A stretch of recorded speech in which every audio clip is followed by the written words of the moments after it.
second teaching as children.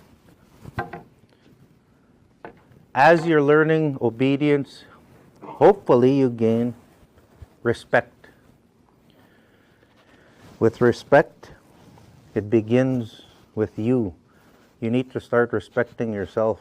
Respect your body. Respect your health. Respect the gifts that you were given.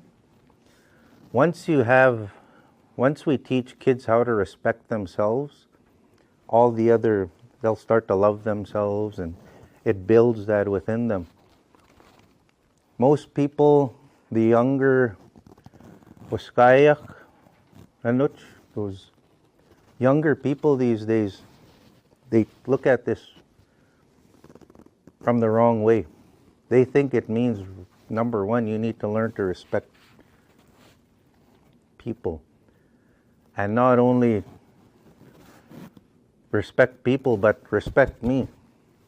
So, in a sense, they don't even respect themselves, but they're expecting everyone to respect them, when they need to go back and learn how to respect themselves. Because we're taught that nobody is suddenly granted respect.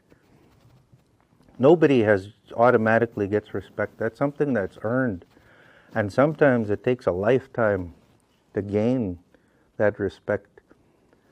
I had a talk with a bunch of my elders about that respect in itself, because they said there are some elders who think that just because they get older, they should be respected, and they said no.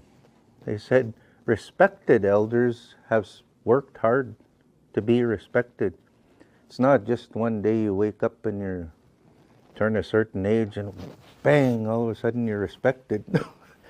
In fact, there are some elders that we know in their 80s, 90s, who will never be respected, because they probably didn't have that initial where they respected themselves.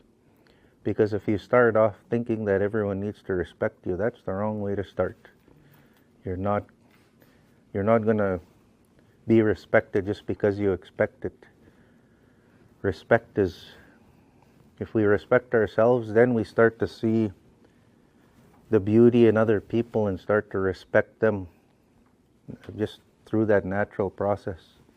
Not just, oh, look, I turned 50 yesterday. Today I woke up and I'm respected.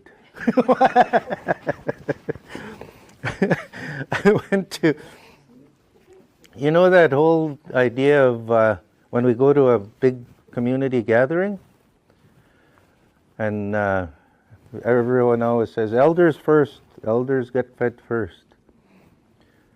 We had one of our elders come up, really humble elder. We asked him to do the blessing of the food, and he talked, and he said, you know, we usually start, he said, the elders, feed the elders first. He said, when we were kids, he said, the elders used to, it was up to the elder who was doing the blessing. And he said, and sometimes they'd pick the youth. Sometimes they'd say, okay, all the adult women start first. Sometimes it was the tiny kids start first. And he said, today I want the tiniest kids come up and feed themselves first.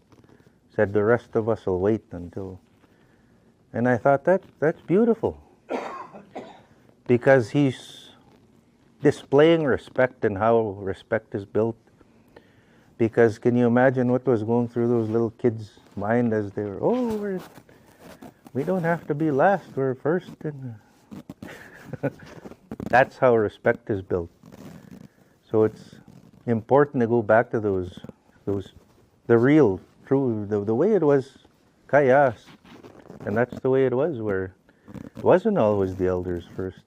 The elder might have said, no, the young men start off today.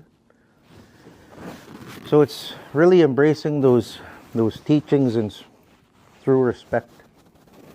So that's one of our second foundations, along with obedience.